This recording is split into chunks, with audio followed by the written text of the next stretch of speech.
Most people think saving money is the goal. It's really not.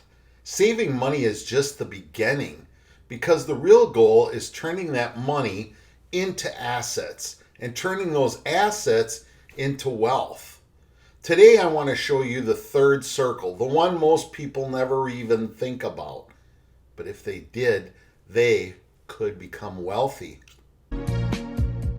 Welcome to the Money Channel, where we take the mystery out of money. If finance gives you the willies, you're in the right place. I'm not here to make you love money. I'm here to make it work for you. If I did it, so can you. Let's get smarter about money and get it working. This video is for educational purposes only, not financial advice. And remember, nobody cares more about your money than you. So, learn before you earn. In part one, we talked about the first two circles, the income circle and the expense circle. The goal was really simple, to make sure that the income circle was bigger than the expense circle. That creates what I call overflow. But today we're talking about where we want that overflow to go. We really want it to go into circle number 3. I call circle number 3 the net worth circle, because that's where wealth actually lives. And what is net worth? It's everything you own minus everything you owe on it. It includes things like savings, retirement, investments, your house, any cash that you would have. This is the circle that actually changes your life. Most people think, I've saved money, I'm done now. No. Saving money is like putting players on the bench. They're just sitting there. Investments puts them in the game. That money needs a job because idle money does not create financial freedom. Working money does. Think of it like basketball. Your income is your offense, your expenses are your defense. But what about your net worth? Well, that's your scoreboard. You can play hard all game, but if the scoreboard doesn't move, you're not winning. That's why net worth matters. It tells you if your financial life is actually improving. But how do you grow your net worth circle? There are really only 3 ways. You can either cut your expenses, increase your income, or finally use that overflow, that difference between income and expense, to make more money. Going back to cutting your expenses, this is a good time to tell you to go back and watch my new Money Leaks series that I'm putting out once a week, and subscribe to the channel.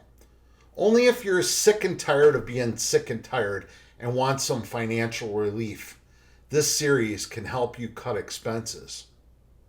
So what about increasing your income? Many people have asked me to help them with that as well. So down the road a little bit, I will. And boy, do I have some great ideas for this series.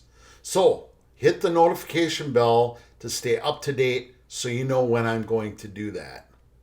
So we've talked about cutting expenses, increasing your income, but now we're going to talk about that overflow. Move that overflow into the third money circle.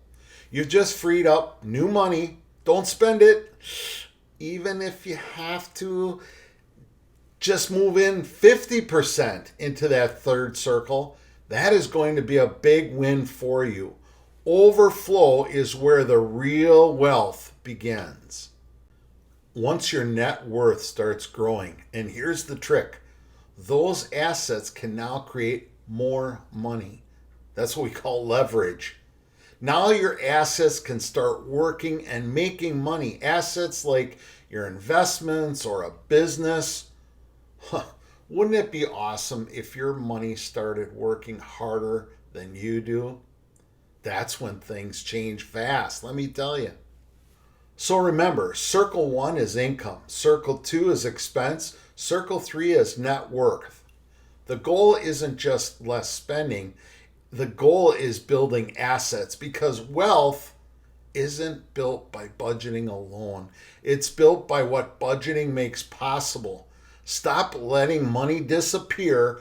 Turn your overflow into your future. Someone told me poor people spend money, wealthy people buy assets. Hey, I hope you learned a few things along the way today, and I'm asking you now go and increase your net worth. Hey, here's a news flash. Nobody cares more about your money than you do. So many people say, I wish they would have taught me that in school, but it's not too late. I'm here to help. I hope you got a few things out of this episode. And remember, let's get smarter about money and get it working. Hey, see you next time.